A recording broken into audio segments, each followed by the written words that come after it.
J'ai le plaisir d'accueillir Madame Dominique Cochin, avocate au barreau de Paris, présidente de l'association Avocats pour la justice au Proche-Orient, ainsi que Karel Verekel, vice-président du Parti français Solidarité et Progrès. Madame, Monsieur, bonsoir et bienvenue. Bonsoir.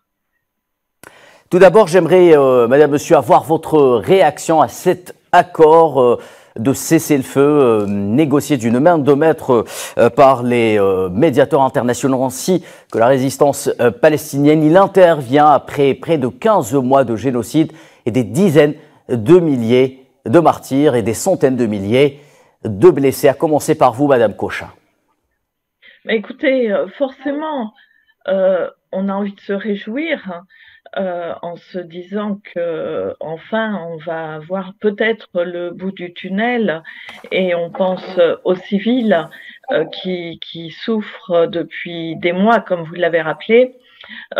Néanmoins, et pour autant, pour ce qui me concerne, compte tenu de la longueur de mon implication dans la question palestinienne, je suis toujours d'une prudence extrême. J'attends de voir ce que sera la mise en œuvre véritable.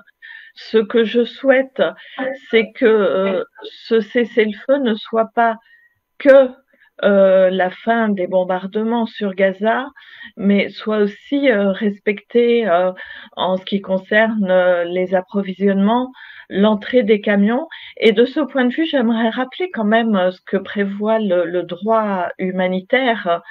Dans cet accord, j'ai compris que l'un des paramètres de l'accord, c'est que Israël laisse entrer les camions de vivres, les secours humanitaires. Mais ce qui pèse et l'obligation qui pèse sur Israël, ce n'est pas de laisser entrer ces secours. Son obligation en tant que force occupante, c'est d'assurer elle-même le bien-être de la population qu'elle occupe. Donc, on est loin, très loin encore du respect du droit humanitaire, y compris dans le cadre de ce cessez-le-feu. Ensuite, il y a un principe a priori d'échange de prisonniers qui se fera avec une certaine progressivité. Et là encore, je reste dubitative, malheureusement, parce qu'on l'a vu par le passé, les échanges de prisonniers, ça aboutit à la libération de très nombreux prisonniers palestiniens, et on en arrête des fois 2 fois plus très peu de temps après. Merci Madame Cochin. Monsieur Verekel, le drame des Palestiniens, c'est ces frappes et ces exactions qui se poursuivent avec une certaine intensité depuis l'annonce de cet accord qui devrait, je le rappelle, entrer en vigueur dimanche prochain. Comment expliquer justement cette nouvelle escalade de la part de l'armée d'occupation qui cherche vraisemblablement à faire le maximum de victimes parmi les civils palestiniens avant l'entrée en vigueur de cet accord de trêve? Oui, je pense que, en dehors de tous les jugements et les commentaires qu'on peut faire, le constat, c'est qu'il y a un changement de dynamique. Et la question maintenant, ce n'est pas de distribuer des bons et des mauvais points, mais de nous mobiliser, nous, citoyens éclairés de pays qui veulent un monde meilleur et civilisé, pour que ce ne soit pas juste un cessez-le-feu, mais que ce soit éventuellement l'accouchement, effectivement, dans la douleur, d'un véritable État qui est la base d'une paix durable. Donc, l'arrivée de Trump, qui a coïncidé avec une fatigue et en réalité une défaite d'Israël, si on l'aime ou on l'aime pas, le Hamas a remonté ses forces. La preuve en est, c'est qu'Israël est bien obligé de négocier avec le Hamas à Doha. Donc, il y a des milliers et des centaines de milliers d'Israéliens qui partent d'Israël parce que la situation est absolument intenable. Donc, en fait, la question maintenant, c'est est-ce que, au lieu de subir évidemment toutes les imperfections, et je suis d'accord avec Madame qu'au niveau humanitaire, chacun peut sauver, il faut absolument la sauver, et que l'aide humanitaire doit arriver, mais en même temps, nous devons nous battre pour que ce cessez-le-feu puisse réellement être transformé dans une paix durable Et je pense qu'il y a une occasion avec Trump, pour laquelle j'ai beaucoup de sympathie en tant que tel, puisqu'il veut ramener l'Arabie Saoudite dans le giron de zone d'influence américaine, et que pour les Saoudiens aujourd'hui, s'il n'y a pas d'État palestinien, il n'y aura pas de retour aux accords d'Abraham, et ça c'est absolument inacceptable. Donc Trump, il est ce qu'il est, c'est la paix par la force. Pour une fois, on a un président américain qui menaçait les Israéliens de sanctions, et c'est pour ça qu'il y a eu le cessez-le-feu. J'espère que le gouvernement israélien soit changé et que la société israélienne change. Et après, c'est à nous de ramener la question de l'eau, le plan Oasis, le partage de l'eau, le développement régional, et un État palestinien comme base d'une paix durable. C'est ça la chose maintenant à bâtir. Merci Monsieur Verekel.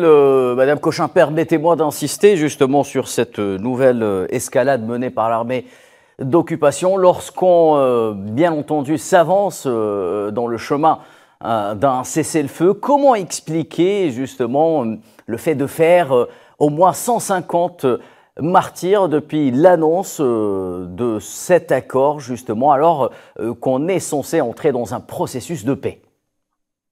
Écoutez, je pense que malheureusement, votre question comportait une grande partie de la réponse.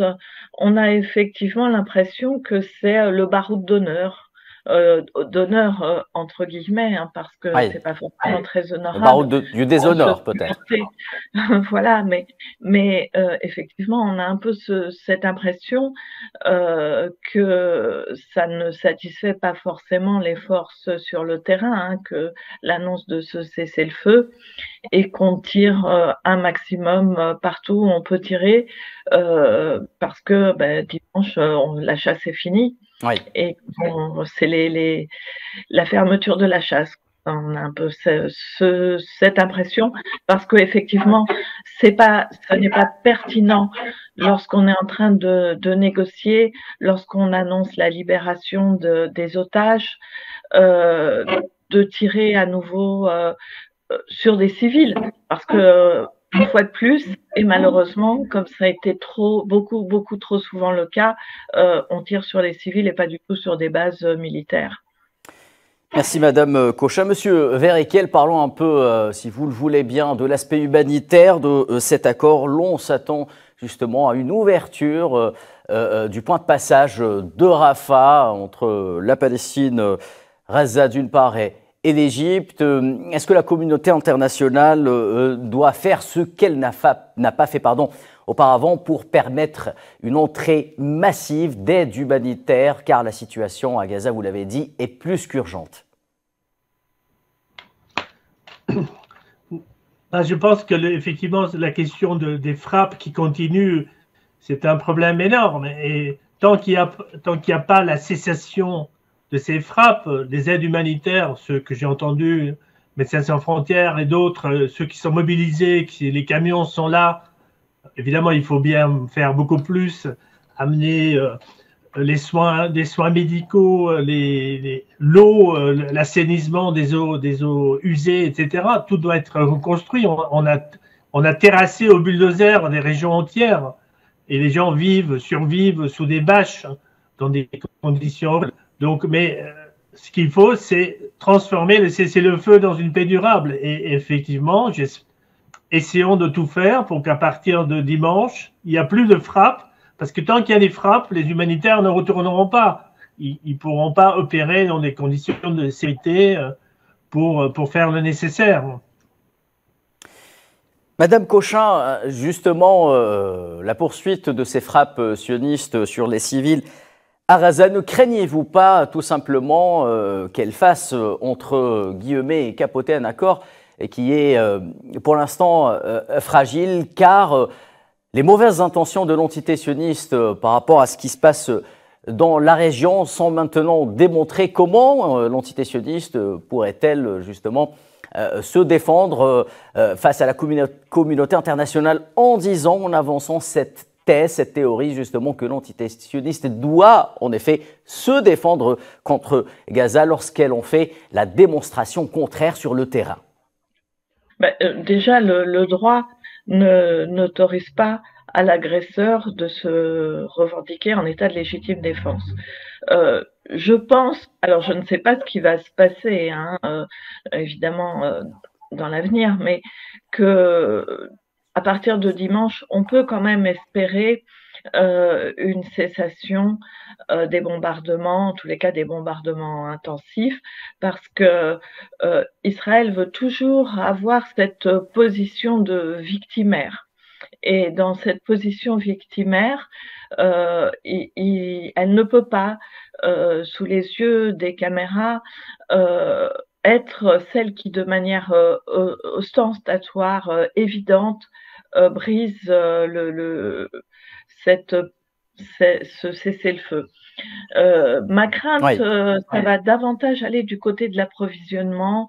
Vous voyez, l'UNRWA, Israël tente d'empêcher l'UNRWA de travailler, mais si l'UNRWA ne peut pas travailler, si les associations ne peuvent pas rentrer avec leurs camions, on a vu ce groupe qui se faisait appeler Tsav 9, qui bloquait tous les quelques camions qui s'apprêtaient à entrer dans la bande de Gaza, des civils, y compris des Français, puisque notre association a déposé plainte contre puisque là on a une règle de compétence, puisque c'était pour certains d'entre eux des Français, et nous avons l'initiative de déposer plainte contre eux en France. Si à nouveau on est confronté à ce genre de situation avec l'armée israélienne qui ne fait rien pour empêcher ces personnes de bloquer les camions, effectivement, toute la partie aide humanitaire avec des centaines de camions qui devraient maintenant pouvoir rentrer, eh bien, elle sera à nouveau bloquée, parce qu'un génocide, ça ne se fait pas qu'en bombardant, qu'en tuant, mais c'est aussi la destruction des conditions de vie. Il ne faut pas l'oublier.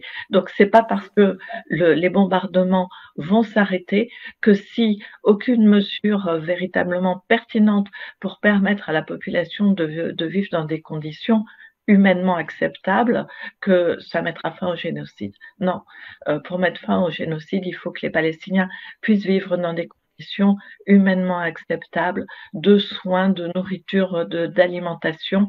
Et là, pour l'instant, tout est devant nous et on est dans l'expectative.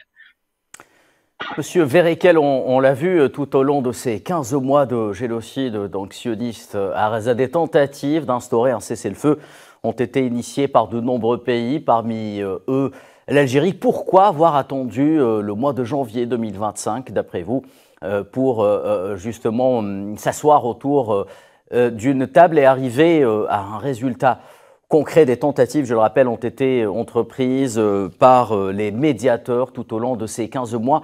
N'avez-vous pas l'impression qu'on a tout simplement perdu du temps et surtout des vies humaines? Oui, c'est-à-dire le même Joe Biden qui aujourd'hui prétend que c'est lui qui a obtenu le cessez-le-feu. Depuis le mois de mai, cet accord est prêt, ça n'a pas été signé parce que c'est bien les États-Unis qui donnent l'argent et les armes pour continuer le génocide. Donc je suis tout à fait d'accord et j'ai soutenu avec d'autres l'appel, notamment des Sud-Africains qui se sont associés à d'autres. Il y a quelques jours, il y a un dossier de 195 pages qui a été transmis à la Cour pénale internationale sur 8 dirigeants palestiniens, mais il y a des complicités, le silence coupable et la complicité américaine à un moment donné. Un génocide, c'est pas juste maintenant on oublie et vous pouvez rentrer chez vous. À un moment donné, il faut que les gens soient convoqués devant la Cour, soient jugés et en prison. Et c'est un crime de guerre, c'est un crime contre l'humanité. C'est pas juste le non-respect des règlements. Donc la question, c'est que est-ce que les Nations Unies et nous collectivement, pays dits civilisés du monde occidental, est-ce que nous sommes capables d'appliquer les principes et les valeurs que nous prétendons encore avoir? Madame Cochin, justement, pour rebondir sur ce que M. Verekel vient de dire, pensez-vous que la communauté internationale doit faire un effort supplémentaire maintenant sur le plan du droit international pour tenter de traduire d'autres responsables politiques ou militaires sionistes devant les tribunaux notamment qui jugent les crimes contre l'humanité? Alors, l'effort, évidemment, devrait être fait, mais la communauté internationale, en tout cas les pays d'Europe et les États-Unis, les pays occidentaux, ne sont pas prêts à faire cet effort. Vous avez peut-être entendu, en France, il y a des députés, et des sénateurs qui ont déclaré qu'il ne faudrait surtout pas émettre de mandat d'arrêt. Notre gouvernement, enfin pas émettre de mandat d'arrêt, pardon, mais respecter les mandats d'arrêt émis par la Cour pénale internationale à l'encontre de 2 hauts dirigeants israéliens et qui appellent le gouvernement à ne pas le faire, et le gouvernement avait commencé à communiquer en indiquant qu'il y aurait des obstacles. Et vous savez qu'aux États-Unis, ils ont un texte de loi qu'on appelle le texte d'agression de la haie, Oui. qui a été voté et qui s'appelle comme ça parce que l'idée c'est on peut aller bombarder la haie, le siège de la Cour pénale internationale, s'ils arrêtent un Américain ou un de nos alliés, notamment des Israéliens. Et des mesures de représailles déjà ont été initiées par les États-Unis contre des membres de la Cour pénale internationale. Donc on est dans une situation totalement ubuesque, et le fait que tout le commerce international se fait en dollars nous rend totalement, nous met à la merci en réalité de tous ces desiderata américains.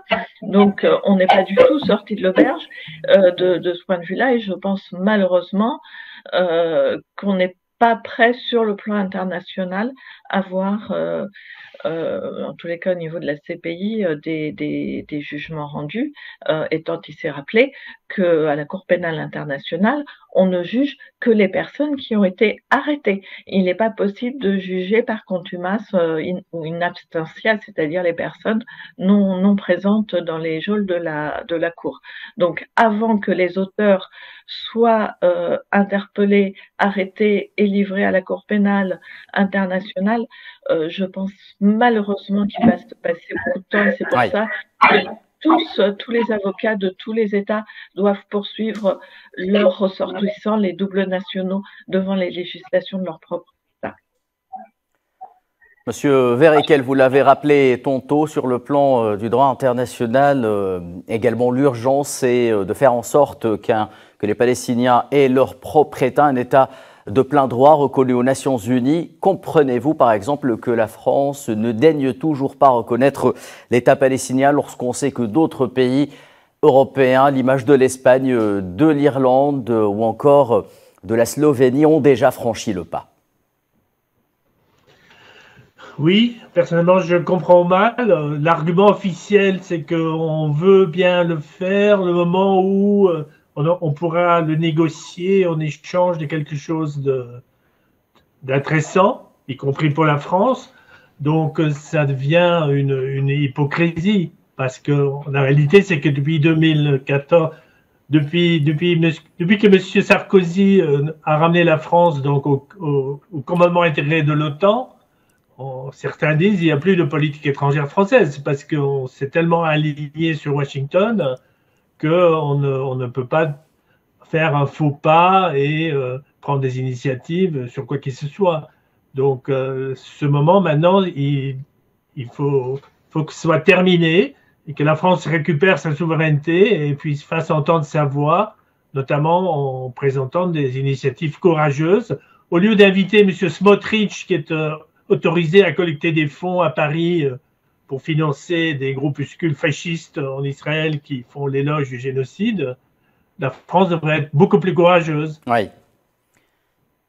Madame Cochin, dernière question pour revenir sur cet aspect de l'UNRWA. Que faut-il faire aujourd'hui au sein des Nations Unies, notamment pour faire en sorte que cette organisation onusienne n'ait plus à subir justement les attaques injustes de l'entité sioniste visant à interdire son action à la fois à Gaza, mais également en Cisjordanie occupée? Écoutez, que faut-il faire au niveau des Nations Unies? Je pense qu'il faut être très ferme à l'égard d'Israël, voire même envisager des sanctions, Oui, et voire même, on parle des fois de gel des avoirs, etc. Comme je l'ai dit tout à l'heure, logiquement, ce n'est pas à l'UNRWA, ce n'est pas à nous, États occidentaux, et autres d'ailleurs, puisque beaucoup d'États de par le monde aident et financent l'UNRWA. Logiquement, ce n'est pas à nous de payer la facture, c'est à Israël, la puissance occupante. Ça, c'est oui. la loi internationale. Donc, on devrait partout geler les avoirs israéliens pour financer ce qu'il y a à financer. Peut-être qu'ils comprendraient ce qui leur incombe comme responsabilité. Mais malheureusement, qu'est-ce qui se passe en France? On gèle, les autorités françaises vont geler des avoirs d'associations qui collectent des fonds pour aider la population civile gazaoui en disant vous financez le terrorisme, je ne sais quoi. Donc, et de même, les accords, même sans aller aux Nations Unies au niveau de l'Europe, Oui. on a un accord de coopération économique avec Israël extrêmement avantageux pour Israël. Il a été voté la suspension de ces accords, tout comme l'Assemblée nationale avait voté la reconnaissance de Palestine. Les exécutifs ne respectent aucunement le vote du populaire, en fait. Et on est confronté et on se voit imposer une complicité avec Israël, parce que la France est finalement complice, et nous, citoyens français, on s'en désole, mais on nous impose cette complicité. Et c'est d'ailleurs la raison pour laquelle nous prenons tous le boycott des produits israéliens, parce qu'il faut aller vers les sanctions économiques partout dans le monde. Merci Madame Dominique Cochin. Je rappelle que vous êtes présidente de l'association Avocats pour la justice au Proche-Orient. Merci à vous également Monsieur Karel Verekel, vice-président du parti Solidarité et Progrès. À très bientôt.